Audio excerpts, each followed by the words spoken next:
যারা আল্লাহকে সেজদা করে না সব পাপ, কিন্তু যারা আল্লাহকে সেজদা করে, এই যারা আল্লাহকে সেজদা করে এই মানুষগুলিও যদি অন্যায়ের বিরুদ্ধে মুখ খুলতো, তাহলে বাংলাদেশে একটা অন্যায় থাকতে পারতো না, একটাও।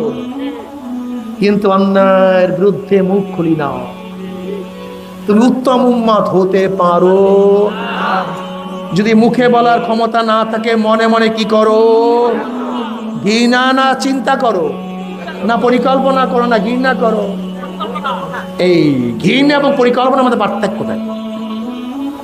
ধরে নেন আপনাদের মসজিদের সামনে রোডের পাশে, বড় রোডের পাশে মসজিদ, মসজিদের সামনে ময়লা পড়া, ইঁদুর পচা, ওখান থেকে যত মানুষ যাবে ঘৃণা করবে না মহব্বত করবে?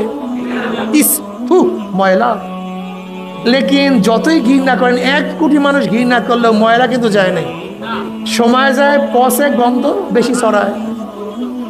কিন্তু এক ইমাম সাহেব পরিকল্পনা করছে এখানে ময়লা, ঝাড়ুর প্রয়োজন, বালতির প্রয়োজন, ঝাঁটার প্রয়োজন, পরিকল্পনা মাফিক পানি দিয়ে ঝাড়ু দিয়ে পরিষ্কার করছে ময়লা। কথা বলেন না কেন? কয়জনের পরিকল্পনায়? 1 কোটি মানুষের ঘৃণায়, পরিকল্পনায়। ফালিয়ুগাইয়িরু বিয়াদিহি, ফালিয়ুগাইয়িরু বিলিসানিহি, ফালিয়ুগাইয়িরু বিকলবিহি। পরিকল্পনা করুন, শুধু ঘৃণা না। আল্লাহ পাক কি বলেন? আফালা তাতাফাক্কারুন, আফালা তুবসিরুন, আফালা তাকিলুন। তোমাদের কি চিন্তা নাই?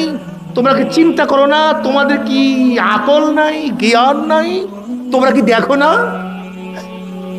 প্রত্যেক মুসলমান পরিকল্পনা করেন গর্হিত সমাজকে কিভাবে গুণে দ্বারা সমাজকে পরিবর্তন করা যায়। চিন্তা করুন, চিন্তা করুন।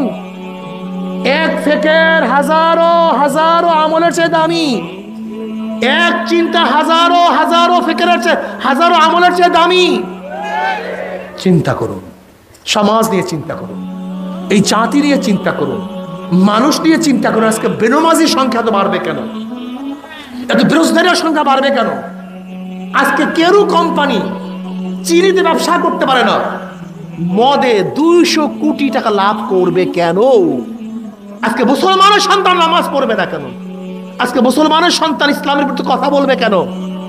আজকে নবীর উম্মত দাবি করবে কিন্তু তাদের চেহারায় দাড়ি থাকবে না কেন? আজকে আমার মা বোনরা জান্নাত এবং জাহান্নামের বয়ান শুনলে কাঁদাকাঁদি করে কিন্তু পর্দা করবে না কেন? কারণ ফিকির করুন, জাতি নিয়ে চিন্তা করুন।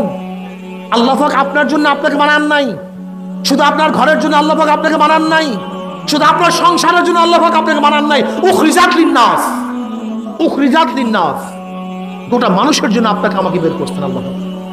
গোটা মানুষের কল্যাণের জন্য বের করছেন, গোটা মানুষকে দাওয়াত দেওয়ার জন্য বের করছেন, গোটা মানুষকে দ্বীনদার বানাবার জন্য বের করছেন।